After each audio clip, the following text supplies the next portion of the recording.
நம்ம கூடவே வாழ்ந்துட்டு இருக்க இந்த அரணைகளை நம்ம ஊர்களில் பாம்புராணின்னு சொல்லுவாங்க.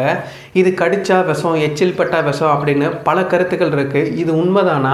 அது மட்டும் இல்லாமல் நம்ம கூடவே வாழ்ந்துட்டு இருக்கு, இதனுடைய வாழ்வியல் தான் என்ன அப்படின்றதையும் சுவாரஸ்யமான பல தகவல்களையும் இன்றைக்கி தெரிஞ்சுக்கலாம்.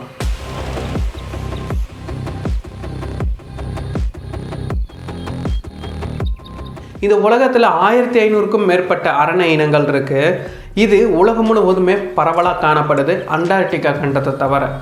அது மட்டும் இல்லாமல் ஆஸ்திரேலியா, தென் ஆசிய பகுதிகளில் இது அதிகமாக காணப்படுது. ஒரு ஆண் அரணை, பெண் அரணை ரெண்டு இணை சேர்ந்த பின்னாடி பெண் அரணையானது 2லேருந்து 18 முட்டைகள் வரைக்கும் கூட வைக்கும். இந்த முட்டைகளானது 1 மாதத்துலேருந்து 2 மாதத்துக்குள்ளே குட்டிகளாக வெளிவரும்.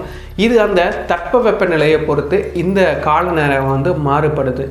ஒரு சில இனங்களில் பெண் அரணைகளோட வயிற்றுக்குள்ளேயே முட்டைகளை பாதுகாப்பாக வச்சு நேரடியாக குட்டிகளாகவே இடுது.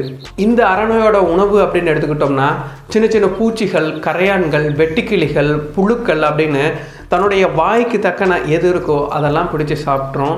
ஒரு சில நேரங்களில் தாவரங்களின் பகுதிகளை கூட இது உணவாக எடுத்துக்கிறது. ஒரு குட்டியானது பாலியல் முதிர்ச்சி அடைகிறதுக்கு, அதாவது இளம் பருவம் அடைகிறதுக்கு 1லேருந்து 3 வருஷம் வரைக்கும் தேவைப்படுது.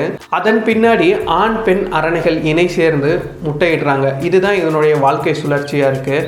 இதில் கவனிக்கத்தக்க வேண்டிய விஷயம் என்னென்னா, இந்த அரணைகளை பாதுகாக்கிறது முக்கியமாக வால் தான். ஏன்னா இந்த வால் பகுதியானது தன்னிச்சையாகவே துண்டாகக்கூடிய அமைப்பில் தான் அது இருக்குது. இது ஏதாவது ஒரு எதிரி இந்த வாலை தொற்றுச்சோ இல்லை மிதிச்சிருச்சோ இல்லாட்டி பிடிச்சு இழுக்குது அப்படின்னா இந்த வால் பகுதி அனிச்சை செயலாகவே துண்டாகிறது மட்டும் இல்லாமல் 1 நிமிடத்துலேருந்து 2 நிமிடங்கள் வரைக்கும் துடிச்சுக்கிட்டே இருக்கும்.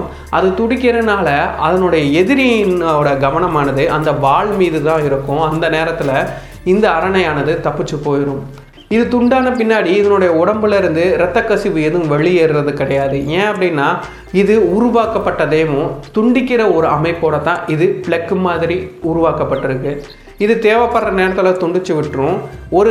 ஒரு மாதத்துலேருந்து 2 மாதத்துக்குள்ளே மறுபடியும் இதனுடைய வால் புதுசாக முளைக்க ஆரம்பிச்சிடும். ஒரு அரணையானது தன்னுடைய வால் பகுதி துண்டாகிறத எப்பயுமே விரும்பாது. ஏன் அப்படின்னா அது வளர்கிறதுக்கு இன்னும் ஒரு 2 மாதம் எடுத்துக்கிறோம்.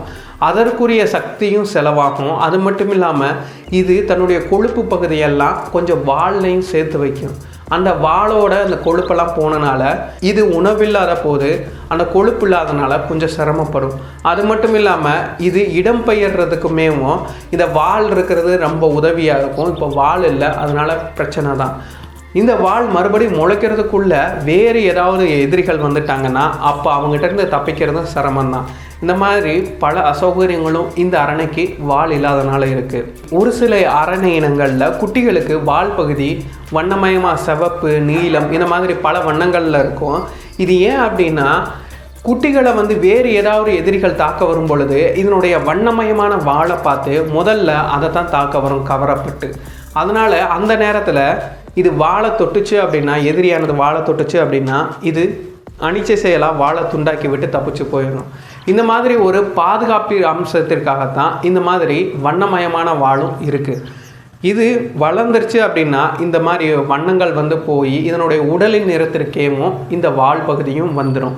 இதில் இன்னொரு சுவாரஸ்யமான தகவல் என்னென்னா, இந்த அரணையானது சூரிய குளியலை விரும்புன்றதை விட இதுக்கு தேவை. அதாவது இதனுடைய உடலமைப்பானது குளிர் இரத்த உடலை கொண்டது. இப்படி இருக்கிறதுனால இதனுடைய உடலின் வெப்பத்தை இதனால் கட்டுக்கோப்பாக வச்சுக்க முடியாது.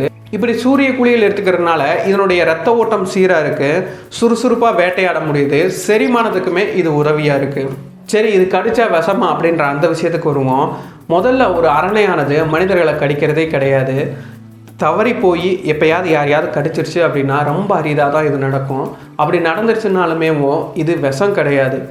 ஆனால் வலியோ இல்லை ஒவ்வாமையோ ஏற்பட வாய்ப்புகள் இருக்குது. அதுவும் ஒரு சில அரணைகள் நக்கி வைக்கிறதுக்கு சில வாய்ப்புகள் இருக்குது. முதல்ல இது ஏன் நக்குது அப்படின்னா இதற்கு நுகரக்கூடிய அமைப்பும் சுவைக்கக்கூடிய அமைப்பும் இந்த நாக்கில் தான் இருக்குது. அதனால் இது தன்னுடைய சூழ்நிலை என்ன அப்படின்றது உணர்றதுக்காக நாக்கை நீட்டி தான் அந்த நுகர்வு அமைப்பையும் சுவைத்தெல்லாம் வச்சுன்னா அது முடிவு பண்ணும். இது மனிதர்களை நக்கிறதுக்கு மனிதர்கள் மீது இருக்கிற அன்புனாலேயோ இல்லை மனிதர்கள் மீது விஷத்தை செலுத்தணும் அப்படின்ற எண்ணத்தினாலேயோ கிடையாது. இது நக்கிறது அந்த சூழ்நிலையை உணர்றதுக்காக.